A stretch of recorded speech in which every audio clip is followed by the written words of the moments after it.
Anyone seen any sandcats around here? Our species spotlight this week is on sandcats.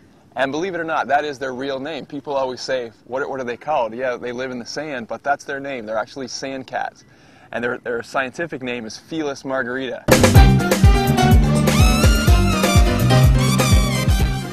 Don't ask me why. They're a very small cat. They're found in northern Africa. They're found in parts of the Middle East. And believe it or not, they're actually found a little further north up into Asia. They're found in Pakistan and some of the countries surrounding Pakistan. And they're one of the smallest cats, and they're not a domestic cat. A lot of times people will ask us on our tour, are they young, are they babies? And they're not. They're full grown at just a few pounds.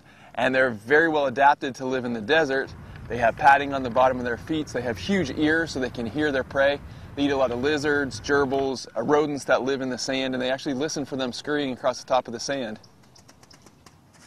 Believe it or not, sandcats even live in places where there's snow, so that may help them to keep their feet warm. Really just an adaptation to help these guys live where there's temperature extremes. So that's Canyon in the tube, and he is our male sandcat here at the sanctuary.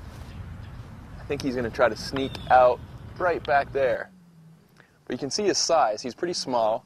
He probably only weighs about 5 pounds or so. And the places that they do live, the animals that might eat a sandcat would be bigger cats like caracals, or domestic dogs where there's more people in the area, maybe wolves, even foxes. And these guys are small enough that birds of prey could actually go after them as well.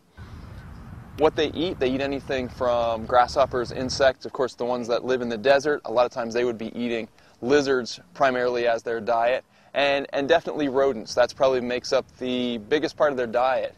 The rodents, gerbils, desert rats, things like that.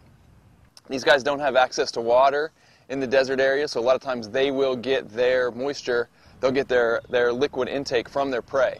So they will consume the body fluids of the animals that they eat, and that will be their liquid intake. And if you think about it, what kind of immune system do you need to live in the desert in these areas? So they are susceptible to a lot of the diseases that other cats would have. They're not the most hardy animals. We do have a pair at the sanctuary. We have a male and a female, and they are doing very well. Very healthy, very hardy, but for the most part they don't live a long time in captivity. So with the sandcats, the sad thing about smaller cats like the sandcats and some of the lesser known cats is they're disappearing at an alarming rate. And most people don't even know what a sandcat is, let alone how you can protect the species.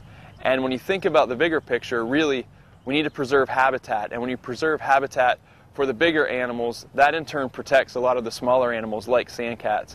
And they have a very vital part in nature, and they take care of the rodent problem, and they fill a void where there's no other predators, at least smaller predators, in these desert areas, in these remote areas. So believe it or not, the sandcats are very important.